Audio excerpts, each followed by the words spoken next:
मित्रों, पाप के रास्ते पर चलकर लोग जल्दी अमीर क्यों बन जाते हैं?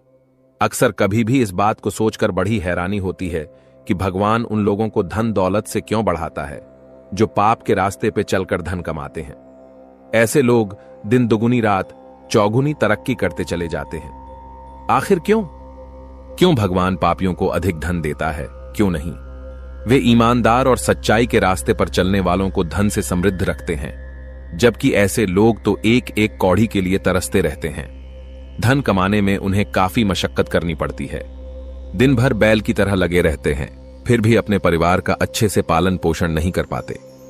यही प्रश्न एक बार गरुड़ जी ने एक बूढ़े कौवा से किया था। मित्रों, हिमालय पर्वत के शिखर पर एक बार काक भूषण जी बैठे हुए थे। एक दिन उनके पास भगवान नारायण के वाहन गरुड़ जी आते हैं। उनके मन में ऐसे कई प्रश्न थे जिनका समाधान उन्हें कहीं नहीं मिला था। गरुड़ जी के प्रश्नों का उत्तर बताने को तो भगवान भी बता देते, पर गरुड़ जी को उनके प्रश्नों के उत्तर तो मिल जाते, पर उनके अंदर का जो अहंकार था वो नहीं जाता। इसलिए भगवान ने उन्हें जानबूझकर काक भूषण जी के पास भेजा था, क्योंकि कहते हैं घर की मुर्गी दाल बराबर होती है। अगर कोई अपना अपने को उपदेश देता है तो उसका प्रभाव इतना नहीं पड़ता जितना कि बाहर वाले के समझाने से पड़ता है। गरुड़ जी चलकर काक भूषण जी के पास आते हैं और अपने मन में चल रही सारी शंकाओं को उनके सामने रखते हैं। दोनों के बीच ज्ञान चर्चाएं होने लगी। गरुड़ जी बोले, हे काक श्रेष्ठ, मेरी एक शंका का समाधान कीजिए। मैं ये जानना चाहता हूं कि जो लोग पाप के रास्ते पर चलकर धन कमाते हैं वे अति शीघ्र धनवान क्यों बन जाते हैं? हमने देखा है कि कुछ लोग न धन का दान करते हैं, न गरीबों को भोजन कराते हैं। वेद शास्त्रों में जो धन कमाने के मार्ग बताए हैं उन पर भी नहीं चलते हैं। फिर क्यों ऐसे लोग धनवान हो जाते हैं? इसके पीछे की भगवान की क्या इच्छा रहती है? और हमने देखा है कि जो लोग पहले धनवान थे और कुछ समय गुजरने के बाद बहुत गरीब हो जाते हैं, क्या इनके पीछे कोई पूर्व जन्म का फल होता है? क्या कोई प्रारब्ध होता है? यह बात सुनकर के काक जी कहते हैं कि हे पक्षीराज, ध्यान से सुनिए, मैं तुम्हें एक पावन कथा सुनाता हूं। इस कथा को आप ध्यान से सुनना, इसमें आपके सभी प्रश्नों के जवाब मिल जाएंगे। तब काक भूषण जी कहते हैं, हे गरुड़ जी, पुराने समय की बात है। इसी हिमालय क्षेत्र में एक ऊंट रहता था। वो ऊंट बहुत लंबा चौड़ा और विशाल गर्दन वाला था। वो इतना अत्याचारी, इतना दुष्ट प्रवृत्ति का ऊंट था कि वो कभी किसी जीव की कोई मदद नहीं करता था। इतना विशाल होने के बाद भी उससे किसी को कोई सुख नहीं था। और मित्रों, ऐसे बढ़े होने से क्या लाभ जो सिर्फ नाम का ही बढ़ा हो। वो कभी भी किसी जीव की ना भोजन में सहायता करता था, ना किसी और काम में मदद करता था। और तो और वो इतना दुष्ट था कि छोटे मोटे जीवों को जो उस जंगल में रहते थे उन्हें वो परेशान करता रहता था। एक दिन क्या होता है, संयोग की बात है कि मैं इसी पर्वत के शिखर पर बैठा हुआ देख रहा था और सोच रहा था कि ये दुष्ट इस जन्म में किसी के बिल्कुल काम नहीं आता है, उल्टा अन्य जीवों को कष्ट पहुंचाता रहता है। अगले जन्म में ना जाने ये क्या बनेगा, परंतु ईश्वर की माया बड़ी विचित्र है। वो दुष्ट पापी ऊंट एक दिन विचरण करता हुआ मां भगवती गंगा के किनारे पहुंच जाता है और उसको बड़ा घमंड था अपने शरीर का कि मैं बहुत विशाल हूं। वो अपने अहंकार वश माता गंगा को पार करने लगता है। हे गरुड़ जी, जब उस दुष्ट ऊंट ने मां गंगा के विशाल जल क्षेत्र को पार करना चाहा और उधर मां गंगा भी अपने प्रबल वेग से विशाल जलधारा के साथ बह रही थी, तो उस दुष्ट ऊंट ने उस जलधारा को पार करने की कोशिश की तो वो ऊंट गंगा के भंवर में फंस जाता है। माता गंगा उस समय अपने चरम पर चल रही थी। कई जगह गंगा के भंवर बन रहे थी। भंवर कहते हैं घूमता हुआ पानी। पानी के भंवर में जो व्यक्ति, जो वस्तु फंस जाती है वो उसी के अंदर समा जाती है। इस तरह वो ऊंट भी उस भंवर में फंस जाता है। आखिरकार वो पानी में डूबने के बाद उसकी मृत्यु हो जाती है। उसी जलधारा में जब ऊंट मर जाता है, गंगा के जल में उसका शरीर विलीन हो जाता है। धीरे धीरे मां गंगा ने अपनी धूल में उसे दबा दिया। कुछ दिन के बाद उसका शरीर तो गलकर नष्ट हो गया, लेकिन उसकी जो अस्थियां थीं वह गंगा की गहराई में दबी रहती हैं। मित्रों, इधर ऊंट के मरने के बाद यमदूत उसकी आत्मा को ले जाते हैं। ऊंट की आत्मा को धर्मराज के सामने प्रस्तुत किया जाता है। पर्वत के शिखर पर काक भूषण जी गरुड़ को बताते हैं कि हे गरुड़ जी, इधर मैं मन में सोच रहा था कि ये ऊंट बड़ा ही दुष्ट था। अब देखो धर्मराज, इसे क्या बनाते हैं। उधर धर्मराज विचार करते हैं कि इस ऊंट की मृत्यु तो मोक्षदायिनी मां गंगा के जल में हुई है। इसकी मृत्यु तो ऐसे स्थान पर हुई है जहां बड़े बड़े ऋषि मुनि मृत्यु को प्राप्त करने के लिए तरसते हैं। धर्मराज ने अपने दूतों से कहा कि ये तो बड़ी पुण्य आत्मा है, इसने बड़ा पुण्य कर्म किया है। इसका शरीर तो माता गंगा की जलधारा में डूबा है, जहां बड़े बड़े ऋषि मुनि भी अपना शरीर नहीं छोड़ पाते, इसलिए इसको वैभवशाली सेठ बना दिया जाए। क्योंकि मां गंगा की पावन जलधारा इसकी अस्थियों के ऊपर से न जाने कितने समय तक प्रवाहित होती रहेंगी, और जब तक इसकी अस्थियां माता गंगा के जल में डूबी रहेंगी तब तक कभी भी इसके ऊपर दुख नहीं आएगा, कभी भी इसका प्रभाव समाप्त नहीं होगा। ये सेठ तब तक ही पैसे वाला बनकर रहेगा, तब तक ही ये धनवान बना रहेगा। इस प्रकार मित्रों, वो ऊंट एक भोगवती नामक नगरी में लखा सेठ के नाम से जन्म लेता है। ऊंट का जन्म एक बहुत बड़े पैसे वाले सेठ के घर में हुआ था। धीरे धीरे वो बड़ा होने लगा। माता पिता बहुत पैसे वाले थे तो उसने गरीबी को तो कभी देखा ही नहीं था, लेकिन पूर्व जन्म से उसकी प्रवृत्ति बड़ी दुष्ट थी। दुष्टता पहले से ही उसके स्वभाव में थी। इधर गंगा में उसकी अस्थियां दबी होने के कारण धीरे धीरे वो इतना बड़ा पैसे वाला होता चला गया कि दूर दूर तक उसकी ख्याति फैल गई। जिस काम में हाथ लगाता था उसी से उसे धन की प्राप्ति हो जाती थी। बड़ी बड़ी फैक्ट्री, बड़ी बड़ी कंपनी, बड़े बड़े उद्योग लगवा दिए। रहने के लिए आलीशान बंगला बनवाया। सैकड़ों महंगी महंगी गाड़ियां थीं। हजारों नौकर चाकर उसके यहां काम करते थे। इतना सब कुछ होने के बाद भी उसका स्वभाव वैसा ही था जैसा कि उसका ऊंट शरीर पे था। उसके पास कोई याचक या कोई दान लेने वाला आता था तो सेठ उसको दान नहीं देता था। कोई भी धार्मिक कार्य नहीं करता था और ना कोई भी कार्य में भाग लेता था। उसके पिता पैसे वाले थे, इसलिए उसे बहुत अकूट धन संपत्ति सौगात में मिली थी। और फिर माता गंगा का पावन जल उसकी अस्थियों से प्रवाहित हो रहा था, इसलिए उसका वैभवशाली रहना स्वाभाविक था। एक दिन की बात है कि एक परम तपस्वी संत मन में विचार करने लगे कि मुझे भोगवती नगरी के सेठ लखा सेठ के पास चलना चाहिए।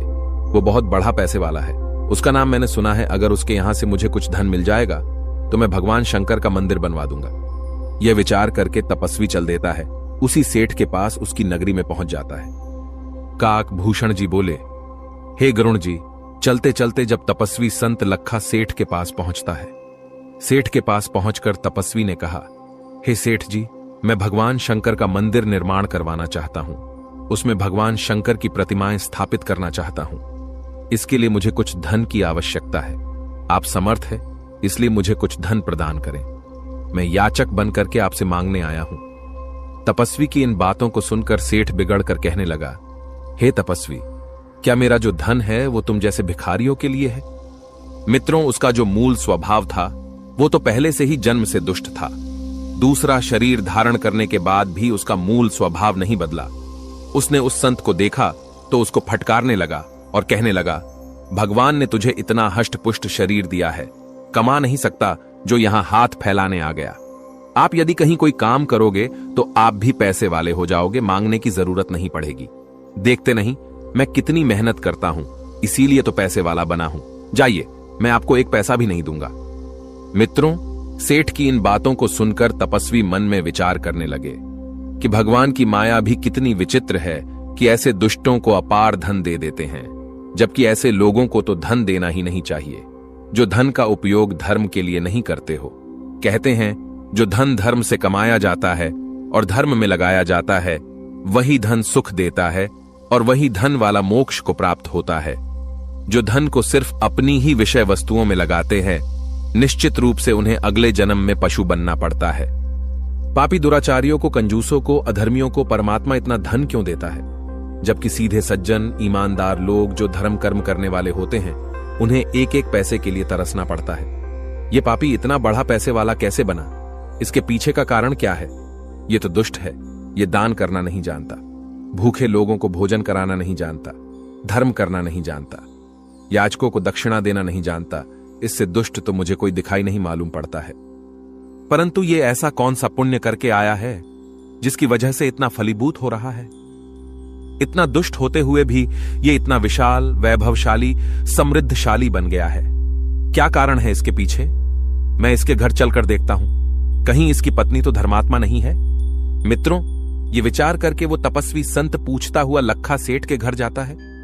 सेठ बहुत पैसे वाला था, धन के मामले में चारों तरफ प्रसिद्ध था, इसलिए उसके घर को ढूंढने में कोई समस्या नहीं आई। वो तपस्वी उस सेठ के घर पहुंच जाता है और घर जाकर के दरवाजा खटखटाया और आवाज लगाई। तपस्वी की आवाज सुनकर सेठ की सेठानी अंदर से निकली और दरवाजे पर तपस्वी को खड़े हुए देखा तो पूछने लगी, कौन हो और यहां क्यों आए हो, और तुम लोग यहां क्यों आ जाते हो? क्या तुम्हें यही घर भिक्षा के लिए मिलता है? ये इतना बड़ा शहर है, कहीं और जाकर मांग लो। मेरा ही घर देख लिया है सबने। अपना माल समझकर मुंह उठाए चले आते हैं। मित्रों, ऋषि सोचने लगे कि बड़ा विचित्र ईश्वर का विधान है। ये तो दोनों पति पत्नी ऐसे ही है। यहां तो मुझे कुछ कहने की आवश्यकता ही नहीं पड़ी, उससे पहले ही उसकी पत्नी ने मुझे फटकार दिया। ऐसे लोगों के घर में माता लक्ष्मी कैसे बनी रहती है? इसके पीछे का कारण क्या है? मुझे अपने तपोबल से इसका रहस्य पता करना चाहिए। इन दोनों का कौन सा पुण्य फलीभूत हो रहा है? किस पुण्य के प्रताप से इन्हें इतना धन प्राप्त हो रहा है? माता लक्ष्मी की इन दोनों पर इतनी असीम अनुकंपा क्यों है? मित्रों, उस तपस्वी ने ध्यान लगाया और ध्यान लगा करके देखा कि इसका कौन सा ऐसा शुभ कार्य है जिसके कारण ये इतना पैसे वाला है। ये दुष्ट पापी है, परंतु फिर भी पैसे वाला है क्यों? मित्रों, तपस्वी ने जब ध्यान लगाकर देखा तो उसे पता चला कि ये पूर्व जन्म में एक दुष्ट ऊंट था और ऊंट का शरीर माता गंगा में पड़ा हुआ है। उसकी अस्थियों पे माता गंगा का जल प्रवाहित हो रहा है। माता गंगा ने उस तपस्वी को बताया, पुत्र, जब तक इसकी अस्थियां मेरे जल में पड़ी रहेंगी तब तक इस संसार की कोई भी शक्ति ऐसी नहीं है कि इसे कंगाल बना सके। इस पर माता लक्ष्मी की कृपा सदैव बरसती रहेगी। ये हमेशा पैसे वाला बना रहेगा, वैभवशाली रहेगा, क्योंकि मेरे जल में ये विशेषता है। यदि जीवित व्यक्ति अपनी कोई अस्थि दान करता है, विसर्जित करता है, तो वो इसी जन्म में उसका परिणाम भोग लेता है। उसके खजाने कभी खाली नहीं होते, चाहे वो कितना ही धन खर्च करता हो। और कोई मरे हुए की अस्थि विसर्जन करता है तो उसको मोक्ष प्राप्त हो जाता है।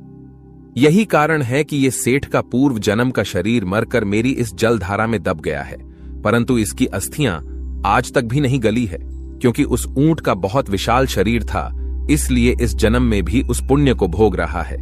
इसके पूर्व जन्म के पुण्य फलीभूत हो रहे हैं। मित्रों, वो तपस्वी सेठ के धनवान होने का रहस्य जान गया था। अब वो उसे सबक सिखाना चाहता था। तपस्वी ने मन में विचार किया, यदि मैंने सेठ को नहीं सुधारा, इस पापी को नहीं सुधारा, तो ये धन के मद में और भी पाप करता चला जाएगा। इसके धनवान होने से न जाने कितने लोग अपमानित होते रहेंगे, इसलिए मुझे इसे सुधारना चाहिए।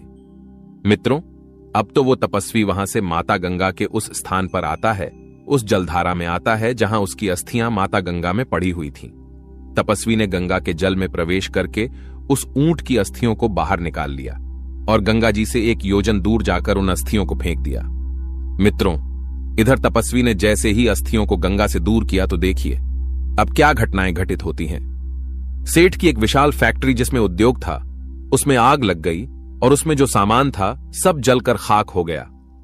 उसकी दूसरी फैक्ट्री किसी दूसरे शहर में थी, उसे चोरों ने लूट लिया और जो रहने का मकान था, उस मकान पर जो शहर का राजा था, उसने उसे अवैध संपत्ति बताकर उस सेठ से छीन लिया और सेठ और सेठानी को उस मकान से निष्कासित कर दिया।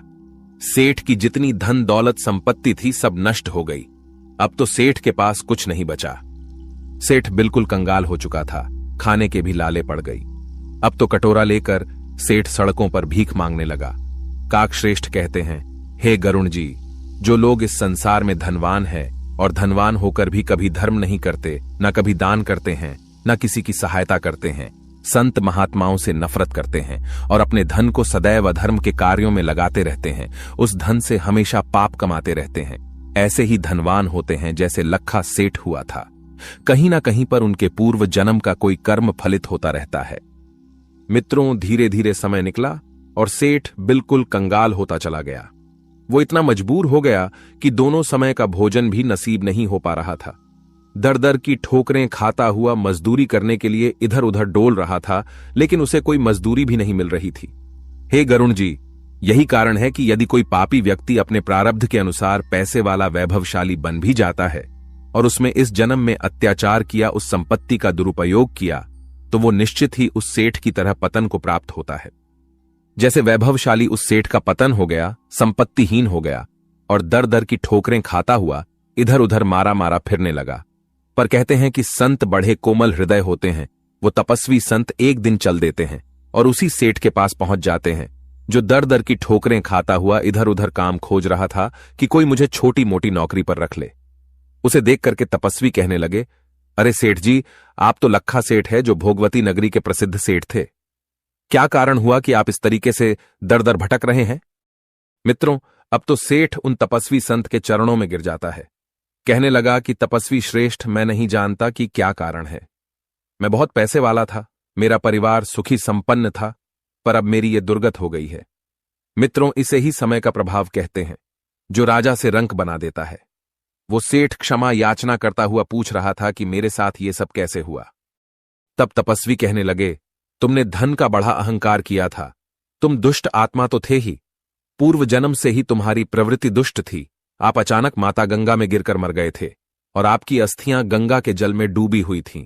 उसके पुण्य से आप पैसे वाले हुए हो, परंतु आपने उन पैसों का दुरुपयोग किया है, उस संपत्ति का दुरुपयोग किया है, इसलिए आपकी ये दुर्गति हुई है। आपने उस धन को धर्म में नहीं लगाया। आप बताइए, आपने कभी जीवन में किसी तीर्थ यात्रा या किसी भूखे को भोजन कराया है? सेठ कहने लगा, नहीं प्रभु, मैंने ऐसा कुछ नहीं किया, किसी को दान नहीं दिया। सेठ जी गिड़गिड़ाकर उस तपस्वी के चरणों में गिर जाते हैं और कहने लगे कि प्रभु, संत तो बड़े कोमल स्वभाव के होते हैं, हे भगवान, आप मेरी रक्षा करें।